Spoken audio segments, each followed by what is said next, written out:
அதிமுகவினுடைய போக்கு சரியாக இல்லை. அதாவது அதிமுகவினுடைய பொதுச் செயலாளர் திரு யூபிஎஸ் அவர்கள் அந்த ஒரு கூட்டணி பாரதிய ஜனதா கட்சியோடு அமைத்திருக்கிறார். ஆனால் அந்த கூட்டணி அறிவித்ததே மத்திய அமைச்சர் அமித்ஷா அவர்கள் தான்.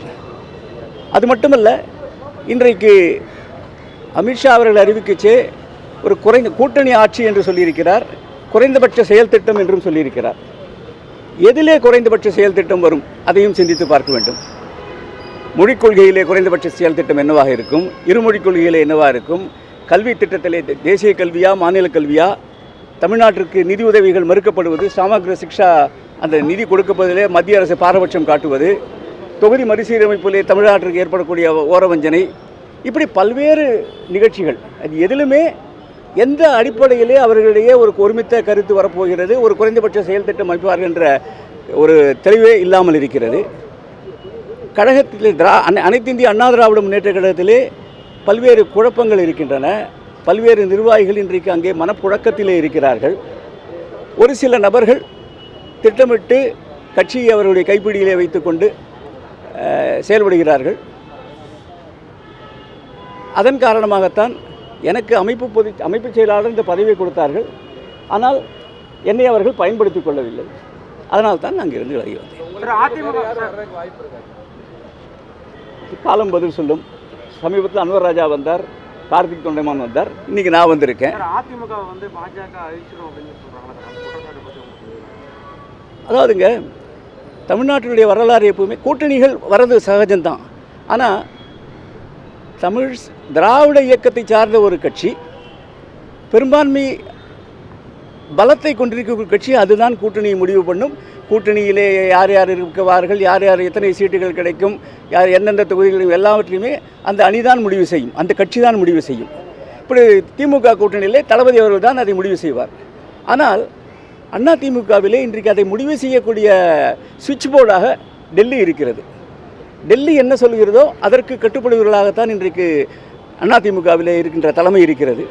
எனவே நாளைக்கே தமிழ்நாட்டு மக்கள் என்ன நினைப்பார்கள் என்றால், நாளைக்கே ஒரு கால் அது அத்தைக்கு மீசை முளைத்தால் அதிமுக ஆட்சி வந்ததுன்னா கூட அதில் பிஜேபியினுடைய பங்கு எந்த அளவுக்கு இருக்கும், மத்திய அரசினுடைய தலையீடு எந்த அளவுக்கு இருக்கும், இதையெல்லாம் யோசிப்பார்கள். எனவே இன்றைக்கு எந்த விதமான பிரச்சனையும் இல்லாமல் முன்னேற்ற பாதையிலே தளபதி அவர்களுடைய தலைமையிலே தமிழ்நாடு பீடுநடை போட்டுக் கொண்டிருக்கிறது.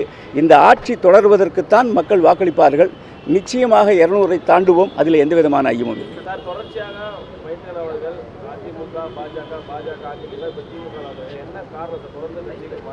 தொடர்ந்து அதாவது ஒரு விஷயங்க, தொடர்ந்து கட்சிகள் மாறட்டோம்னு சொல்கிறதே ஒரு தவறான வாதம்.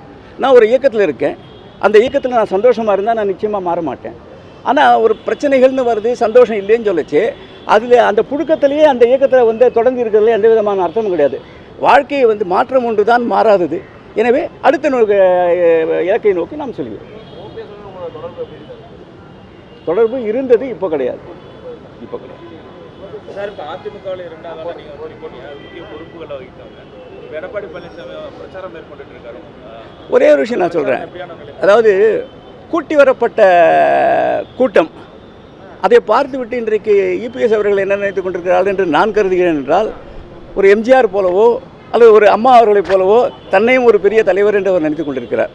ஒரே ஒரு கருத்து மட்டும் நான் சொல்லிட்டு விடைபெறலான்னு நினைக்கிறேன். உயர உயர பறந்தாலும் ஊர்க்குருவி பருந்தாகாது.